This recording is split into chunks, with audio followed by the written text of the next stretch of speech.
गवाहियों को जब सुनता हूँ मैं तो मुझे प्रभु की महिमा दिखाई देती है। हर गवाही में परमेश्वर की महिमा है और जितनी गवाहियाँ बड़ी होती जाती हैं, गवाहियाँ सुनते जाते हैं, सोचते हैं कि हम प्रभु के गवाहों को देखकर हमारा हृदय आनंद से भर जाता है। प्रभु का वचन कहता है गवाहों का ऐसा बादल जो हमें घेरे हुए है। हम देखेंगे इब्रानियों की किताब और उसका 12 अध्याय। इब्रानियों की किताब बाइबल की इब्रानियों की किताब है, नए नियम में संत पौलुस की इब्रानियों की पुस्तक है और उसका 12 अध्याय।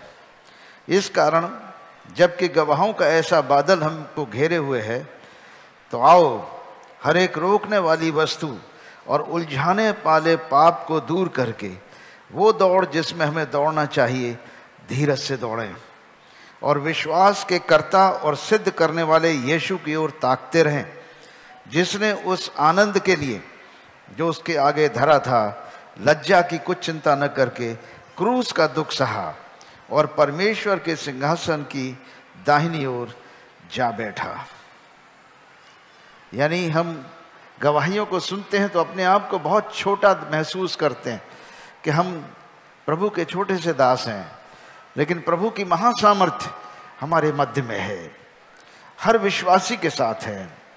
जब आप घर में प्रार्थना करते हो, अभी एक भाई ने कहा कि एक बच्चे को लिवर की प्रॉब्लम हो गई थी, लिवर ट्रांसप्लांट की ज़रूरत पड़ रही थी और उसने विश्वास किया और यीशु मसीह खुद उस बच्चे को आकर छुए हैं। उनके दादाजी आए थे यहाँ पर, यहाँ हैं दरबार में, कहाँ हैं? खड़े हो जाइए, इनकी तरफ कैमरा करिए भाई, देखिए और बच्चे को दिखाइए। इधर आओ, दोनों आओ मेरे पास। तो ये एक विशेष गवाही है। नंदलाल जी, आप कहाँ से आए? हमारा गांव कौड़ी किसनीपुर है। अच्छा, हंडिया तहसील। प्रभु यीशु मसीह ने आपको दर्शन दिया? हाँ। हाँ, इधर आओ, दिखाओ पेट अपना। अरे इसका तो कुछ नहीं दिख रहा है, बड़ा सॉफ्ट है। हाँ, तो कुछ भी नहीं है। डॉक्टर से दोबारा चेकअप कराए हो? जरूर जाओ। डॉक्टर बोला था मगर हम लोग कुछ नहीं किया। आप जाइए, डॉक्टर को दिखाइए। अच्छा। ताकि वो ये कह सके कि प्रभु ने चंगा किया है। अच्छा, ठीक है? ठीक है। ये बहुत ज़रूरी है। डॉक्टर के पास जाइए तो दिखाइए। अब तुम भूख लग रही है खूब? चलो बढ़िया है, बहुत अच्छी बात है। जाओ, यीशु मसीह के पवित्र लहू में इस बच्चे को ढांकता हूँ, लंबी उम्र का आशीर्वाद देता हूँ। धन्यवाद करता हूँ यीशु मसीह का, जिन्होंने खुद इस बच्चे के सर पर हाथ रखा है और दर्शन के द्वारा इनके दादा ने खुद देखा और इनका बच्चा चंगा हुआ। प्रभु का धन्यवाद हो यीशु के नाम से, आमीन। तो प्रभु कैसे आए थे आपके पास, बताइए। मैं शुक्रवार को जब यहाँ दरबार में आया तो मैं पहली बार आया था, 2 बज रहा था रात को, वहाँ खाना खा के सो गया जो बसेरे में। तो रात को कोई आवाज़ आती है कि तुम कल सुबह अपना नाव नंबर लिख करके डाल देना। तो मेरी नींद खुल गई, तो मैं सोचा यहाँ कौन बोल सकता है। तो विचार किया, हम बोला यहाँ जिसका दरबार है वही बोल सकता है और यहाँ कौन बोल सकता है। उसके बाद शनिवार को रहा और रविवार को फिर यहाँ से 12 बजे मैं गया तो हमारी गाड़ी सांसों होके हंडिया जाती थी पहले।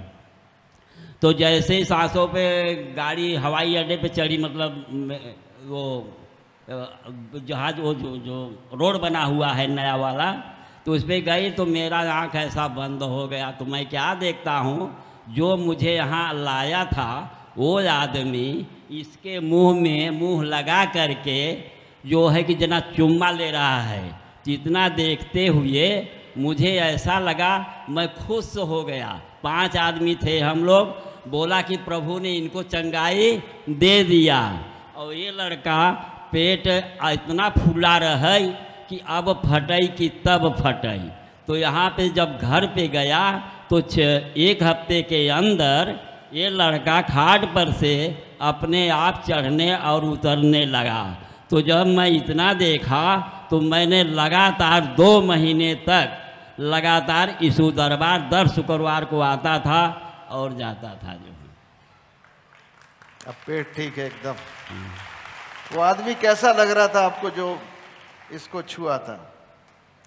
वो ऐसा लग रहा था कि जैसे यीशु मसीह हैं तो किसी न किसी के रूप में आ करके जो मुझे यहाँ लाया था वही लड़का इसके मुंह में मुंह लगा करके इसका जरा चुम्मा ले रहा है। तो चुम्मा का मतलब नहीं है, वो मुंह में मुंह लगा करके सांस दे रहा है। इसको पेट में जो रोग था वो खींच लिए थे और जहर खींच रहा है, खींच लिए थे।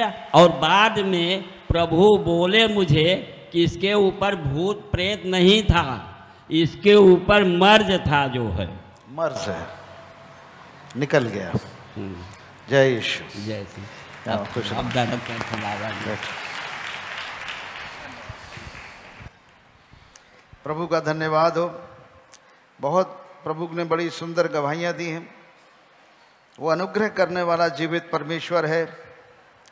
आपने देखा जो लाया था इनको, मैं तो नहीं लाया, तो लाने वाला ही चंगा करने वाला है, मैं नहीं हूँ।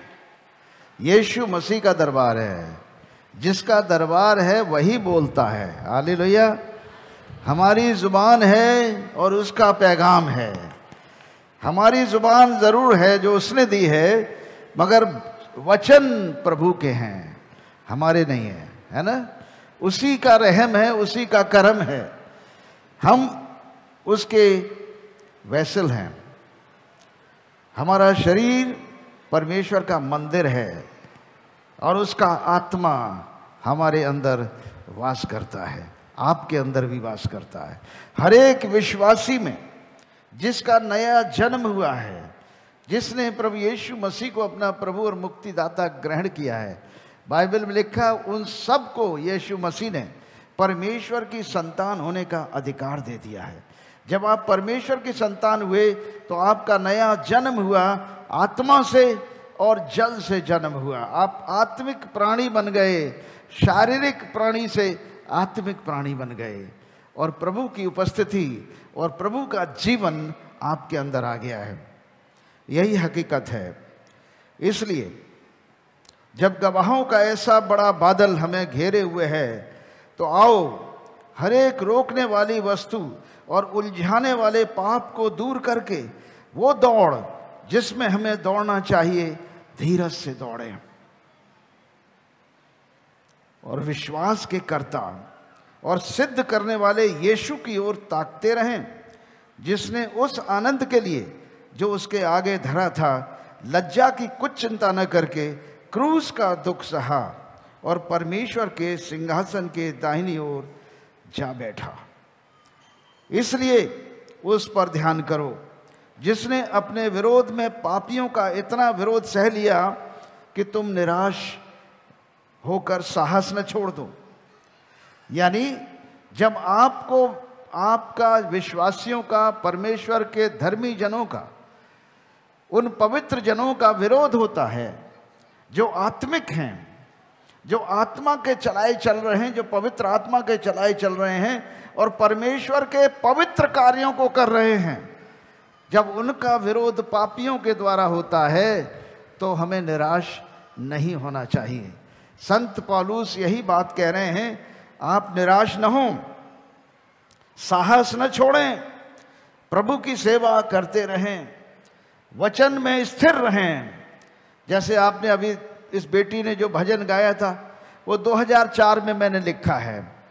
18 साल हो गए उस भजन को लिखे हुए। 18 साल पहले भी हम उसी विरोध को सहते थे और 18 साल बाद भी हम उसी विरोध को सह रहे हैं। कोई अंतर नहीं आया है। शैतान नहीं बदला, परमेश्वर नहीं बदला। शैतान अपने कारनामों से बाज नहीं आता, परमेश्वर अपनी दया करने से बाज नहीं आता। परमेश्वर अपना अनुग्रह बढ़ाता जाता है, वो अपना अनुग्रह हम पर देता चला जाता है और उसी अनुग्रह में और उसी दया में हम खड़े रहते हैं। विलाप गीत 3:22 में लिखा है, हम मिट नहीं गए, ये यहोवा की महाकरुणा का फल है और उसकी दया अमर है। इसको पहचानने की जरूरत है मेरे प्रियो।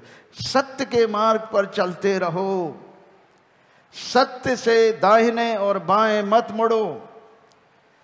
परमेश्वर सत्य है और यीशु ने कहा मार्ग और सत्य और जीवन मैं ही हूं, बिना मेरे द्वारा कोई पिता परमेश्वर के पास नहीं पहुंच सकता।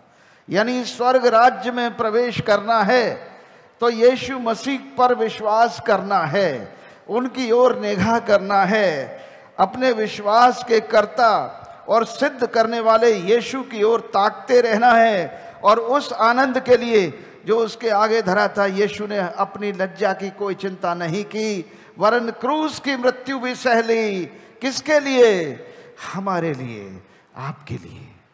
यीशु ने क्रूस की मृत्यु कोई अपने पापों के लिए नहीं सही। बाइबल का इतिहास और यीशु के समय के इतिहासकार इस बात के गवाह हैं, और वो लोग जिन्होंने आंखों देखी घटनाएं लिखी हैं, वो इस बात के गवाह हैं कि यीशु ने कोई पाप नहीं किया था। वो निष्कलंक और निष्पाप बना रहा, उसका जन्म निष्पाप पैदा हुआ, वो पवित्र आत्मा के द्वारा उसने जन्म लिया, निष्पाप और निष्कलंक पैदा हुआ, और निष्कलंक और निष्पाप क्रूस पर चढ़ते समय तक बना रहा। सोचिए, और निष्पाप और निष्कलंक मेमना बनकर सारे जगत के पापों को अपनी देह पर उठाकर क्रूस की मृत्यु सह ली। हाँ, क्रूस की मृत्यु। इसका अर्थ है कि परमेश्वर का मेमना जगत के पाप उठा ले गया, मेरे पाप उठा ले गया, आपके पाप उठा ले गया, सारी सृष्टि के पाप और श्रापों को अपनी देह पर उठाकर क्रूस पर मृत्यु सह ली। और हमें क्रूस पर उसने क्षमा के लिए पिता से प्रार्थना कर दी कि हे पिता, इन्हें क्षमा कर, ये नहीं जानते हैं क्या कर रहे हैं। इस कारण के गवाहों का ऐसा बड़ा बादल जब हमें घेरे हुए है, तो आओ हर एक रोकने वाली और उलझाने वाली पाप को दूर करके वो दौड़ जिसमें हमें दौड़ना चाहिए, धीरे से दौड़ें। यीशु मसीह ने क्या किया? यीशु मसीह ने पाप से मुठभेड़ की और मुठभेड़ में अपना लहू बहाया। हम में से किसी ने गुनाह के जीवन में रहते हुए जब गुनाह से मुठभेड़ की तो उससे मित्रता कर ली, पाप से दोस्ती कर ली, पाप से लड़ाई नहीं लड़ी, और पाप से लड़ते हुए हमने अपना खून नहीं बहाया है। केवल यीशु मसीह ने पाप से लड़ते हुए अपना खून बहाया है, और इसलिए वो हमारे लिए गुनाहों और पापों और श्रापों को अपनी देह पर लेकर उसे दंडित कर दिया और हमें पाप की क्षमा दे दी। और हमारे लिए प्रार्थना कर रहा है कि हे पिता, इन्हें क्षमा कर, ये नहीं जानते क्या कर रहे हैं। प्रभु यीशु मसीह हमारे लिए क्षमा का मार्ग है, हमारे लिए जीवन का मार्ग है, हमारे लिए सत्य का मार्ग है। और इसीलिए संत पौलुस कह रहे हैं, विश्वास के कर्ता और सिद्ध करने वाले यीशु की ओर ताकते रहो, जिसने उस आनंद के लिए जो उसके आगे धरा था, लज्जा की कुछ चिंता न करके क्रूस का दुख सहा और परमेश्वर के सिंहासन की दाहिनी ओर जा बैठा। यीशु मसीह आज परमेश्वर पिता की दाहिनी ओर स्वर्ग में बैठे हैं। बाइबल यानी सुसमाचार, जिसको हम गॉस्पेल कहते हैं, ये यीशु मसीह की जीवनी है। जीवनी का अर्थ है वो लोग जिन्होंने यीशु मसीह के जीवन काल में उन्हें देखा है, उन्होंने यीशु मसीह के पैदाइश की बातें उनकी माताजी से सुनी हैं, उनके नाते रिश्तेदारों से सुनी हैं कि यीशु मसीह का जन्म कैसे हुआ था। मरियम माता जिंदा थी जब पतरस और यूहन्ना थे, जब लूका नबी थे, पौलुस थे, यीशु की माता जिंदा थी उस वक्त तक, काफ़ी लंबी उम्र तक रही हैं वो, और वो सारी बातें यीशु मसीह की बताती थी। और पतरस और यूहन्ना ने तो अपनी आंखों से देखा यीशु मसीह के दुख को, और उन आश्चर्य कर्मों को अपनी आंखों से देखा है। कैसे 38 साल के फालिज से मरे हुए व्यक्ति को यीशु ने उठा के खड़ा किया, कैसे उसने जन्म के अंधों की आंखें खोली, कैसे उसने जन्म के बहरों के कान खोले, कैसे यीशु मसीह ने कोढ़ियों को शुद्ध किया, छू लिया और शुद्ध हो गए, कैसे उस 12 साल से लहू बहने वाली स्त्री ने यीशु के कपड़े छू लिए थे और उसका लहू बहना बंद हो गया था, कैसे उसने याईर की बेटी को जो मर गई थी जिंदा किया, कैसे उसने 4 दिन के मरे हुए लाजर को कब्र से बाहर निकालकर जिंदा किया, कैसे उसने विधवा के बेटे को जीवन दिया, जिंदा कर दिया मुर्दे को। ये सारी घटनाएं यीशु मसीह के जीवन काल की, उनके कामों की पतरस, यूहन्ना और ये अपोस्टल्स जिन्होंने सुसमाचार लिखा है, अपनी आंखों से देखा है और कानों से सुना है। जीवनी लिखने का अधिकार, बायोग्राफी लिखने का अधिकार उसी व्यक्ति को सबसे अधिक है जिसने उन घटनाओं को अपनी आंखों से देखा हो। अगर मेरी जीवनी किसी को लिखनी होगी तो मेरे साथ जो पास्टर लोग काम कर रहे हैं, जो मेरे जीवन को देख रहे हैं बरसों से, जिन्होंने मेरे साथ काम किया है, जो मेरे संग संग बूढ़े भी हो रहे हैं, जो संग संग जवान भी थे और जो जवान बच्चे हुए और जवान हुए हमारे देखते देखते, उन्होंने हमारे जीवन को देखा है। अगर वो हमारे बारे में कुछ लिखेंगे तो 100-200 साल बाद भी उस बात पर विश्वास किया जाएगा कि यीशु दरबार में परमेश्वर का एक भक्त था, उसका सेवक था, और वो बाबा जी यहाँ पर सेवा करते थे। शुरुआती दौर से लेकर अपने अंतिम समय तक यीशु दरबार की सेवा करते रहे। तो ये बात कौन लिखेगा? वही लिखेंगे जिन्होंने आंखों से देखा है, कानों से सुना है। इसीलिए यूहन्ना नबी, यूहन्ना जो हैं प्रभु यीशु मसीह के चेले हैं, वो लिख रहे हैं, ये पहला यूहन्ना और उसका पहला अध्याय, यूहन्ना का पहला अध्याय, यूहन्ना नबी की किताब और उसका पहला अध्याय, यीशु के बारे में यूहन्ना लिख रहे हैं, उनके चेले हैं ये। उस जीवन के वचन के विषय में, ये जीवन का वचन यीशु मसीह है, उस जीवन के वचन के विषय में जो आदि से था, जिसे हमने सुना, जिसे अपनी आंखों से देखा, वरन जिसे ध्यान से देखा और हाथों से छुआ है। हालेलुया। ये जीवन प्रकट हुआ और हमने उसे देखा और उसकी गवाही देते हैं और तुम्हें उस अनंत जीवन का समाचार देते हैं जो पिता के साथ था और हम पर प्रकट हुआ है। जो कुछ हमने देखा और सुना है उसका समाचार तुम्हें भी देते हैं, इसलिए कि तुम भी हमारे साथ सहभागी हो, और हमारी ये सहभागिता पिता के साथ और उसके पुत्र यीशु मसीह के साथ है। और ये बातें इसलिए लिखते हैं कि हमारा आनंद पूरा हो जाए। यूहन्ना लिख रहे हैं। तो जितने लेखक यीशु मसीह के समय के हैं, उन्होंने सारी पत्रियां और सारा प्रभु यीशु मसीह के वचन को लिखा है कि वो है क्या, वो है कौन, यीशु मसीह कौन है, आखिर उसको, उसके ऊपर हम विश्वास क्यों करें। फिर यही यूहन्ना नबी, यूहन्ना के 20 अध्याय में, यूहन्ना के 20 अध्याय में उसके 30 पद से लिखते हैं एक बात, ये लिख रहे हैं, और यीशु ने और भी बहुत से चिन्ह चेलों के सामने दिखाए जो इस पुस्तक में लिखे नहीं गए हैं, परंतु ये इसलिए लिखे गए हैं कि तुम विश्वास करो कि यीशु ही परमेश्वर का पुत्र मसीह है, और विश्वास करके उसके नाम से जीवन पाओ और बहुतायत का जीवन पाओ। हालेलुया। यीशु मसीह जिंदा है मेरे प्रियो, वो जीवन है और बहुतायत का जीवन देना चाहता है। किसी को भी मेरे प्रियो दुख देना नहीं चाहता।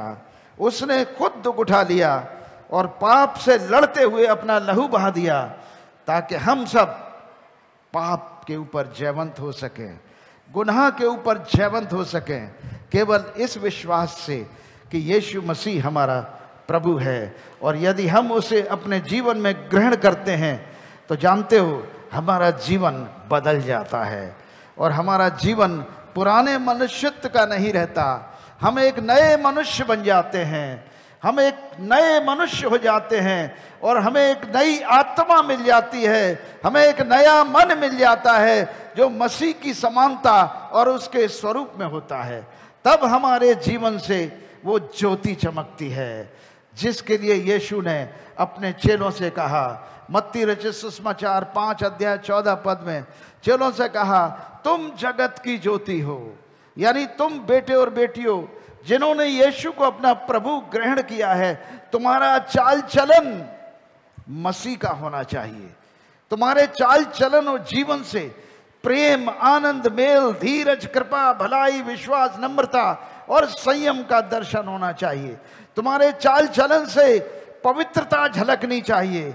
तुम्हारे चाल चलन से परमेश्वर की ज्योति झलकनी चाहिए। इसलिए यीशु ने कहा, तुम जगत की ज्योति हो। जो नगर पहाड़ पर बसा है वो छुप नहीं सकता। लोग दिया जलाकर पैमाने के नीचे नहीं परंतु दीवट पर रखते हैं ताकि सब आने जाने वालों को प्रकाश पहुंचे। तुम्हारा उजाला सब मनुष्यों पर चमके ताकि वो तुम्हारे भले कामों को देखकर तुम्हारे पिता की जो स्वर्ग में है बढ़ाई करें। तो आज प्रभु यीशु मसीह की महिमा है, वो हमारे मध्य में उपस्थित है और इसलिए हमें उसे पहचानना है। पवित्र आत्मा की महासामर्थ जो कि हमें छुटकारा और जीवन देती है हमारे मध्य में है। मेरे प्रियो, संत पौलुस पहला कुरिन्थियों उसके 2 अध्याय में एक बड़ी गंभीर बात कह रहे हैं और वही बात मैं आज यीशु दरबार में संत पौलुस की बात को दोहरा रहा हूं, ऐसे जैसे कि मैं स्वयं अपने जीवन पर यह बात को लगा रहा हूं, इस बात को मैं बोल रहा हूं। हे भाइयों, जब मैं परमेश्वर का भेद सुनाता हुआ तुम्हारे पास आया तो शब्द के ज्ञान और उत्तमता के साथ नहीं आया, क्योंकि मैंने ये ठान लिया था कि तुम्हारे बीच यीशु मसीह वरन क्रूस पर चढ़ाए हुए मसीह को छोड़ और किसी बात को न जानूं। हालेलुया।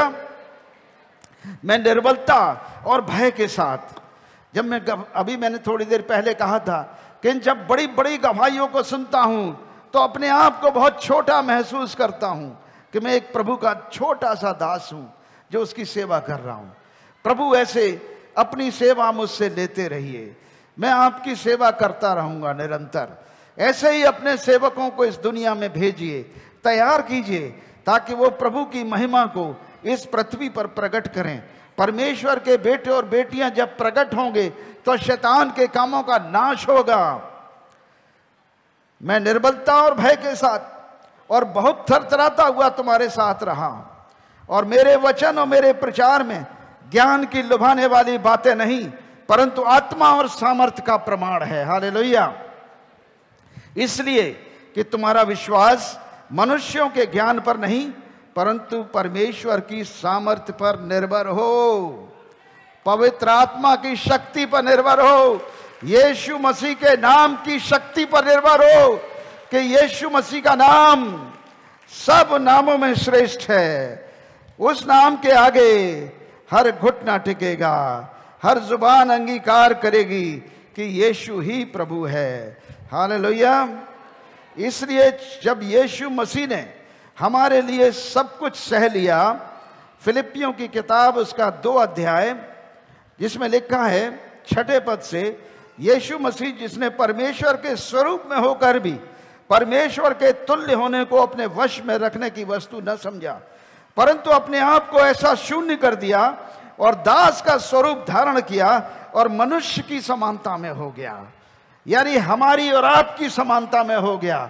ताकि हम और आप उससे बात कर सकें, उससे मिल सकें और उसकी दया, उसके अनुग्रह को डायरेक्ट प्राप्त कर सकें।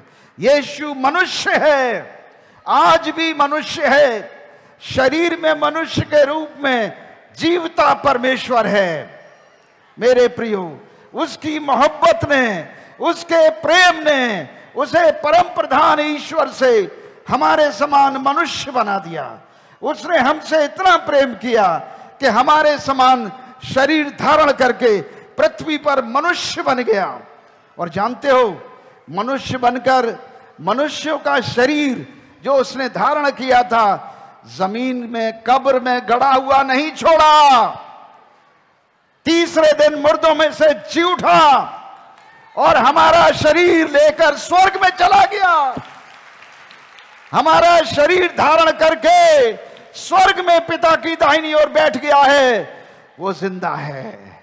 यीशु मसीह कल, आज और युगान युग एक सा है। इसीलिए वो पिता की दाहिनी ओर बैठा है और हमारे लिए विनती कर रहा है, हमारे लिए प्रार्थना कर रहा है कि जो कोई उस बेटे बेटियां उसके नाम से प्रार्थना करेंगे वो आशीषित होंगे।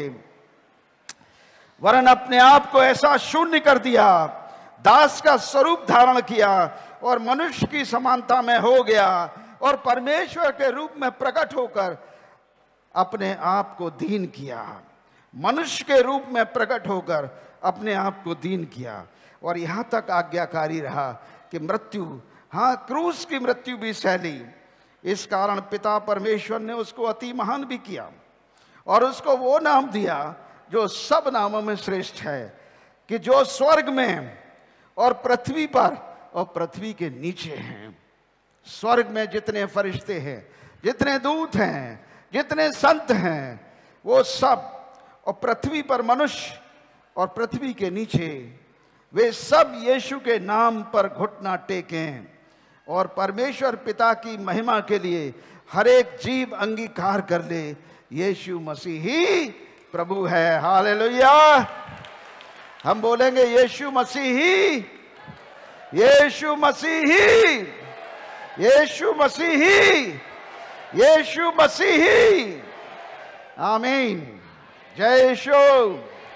आइए हम प्रार्थना करेंगे। जहां भी हैं, आपकी कोई तकलीफ है, बीमारी हारी है, कोई जरूरत है, आप एक हाथ सीने पर रखो, दूसरा प्रभु की ओर उठाओ,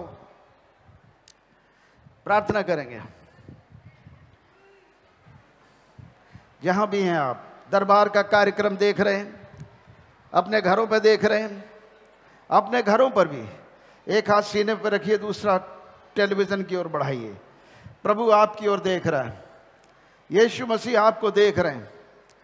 यीशु मसीह आपको देख रहा है। जहां भी हो, प्रभु आपको देख रहा है और आपकी दुख और तकलीफ को पहचानता है। उसका अनुग्रह हमारे लिए काफ़ी है। उसका अनुग्रह हमारे लिए काफ़ी है। बाइबल में लिखा है, वो हमारे अपराधों के लिए घायल किया गया, वो हमारे अधर्म के लिए कुचला गया, हमारी शांति के लिए उस पर ताड़ना पड़ी और उसके कोड़े खाए जाने से हम चंगे होते हैं। अब परम प्रधान परमेश्वर का अनुग्रह तुम पर बना रहे। प्रभु परमेश्वर जिसने तुम्हें सुरक्षित लाया है, सुरक्षित तुम्हारे घरों पर पहुंचाए। ना तो दिन को धूप से, न रात को चांदनी से तुम्हारी कुछ हानि होवे। यहोवा तुम्हारे प्राणों की रक्षा करे। यहोवा तुम्हारे आने में और जाने में अब से लेकर सर्वदा तक तुम्हारी रक्षा करता रहे। अब परम प्रधान परमेश्वर पिता, पुत्र, पवित्र आत्मा अपना हाथ बढ़ाकर तुम्हें छुए, तुम्हें आशीष दें, तुम्हारी रक्षा करें। प्रभु अपने मुख का प्रकाश तुम पर चमकाए, तुम पर अनुग्रह करे। प्रभु अपना मुख तुम्हारी ओर करे, तुम्हें शांति दे। आमीन।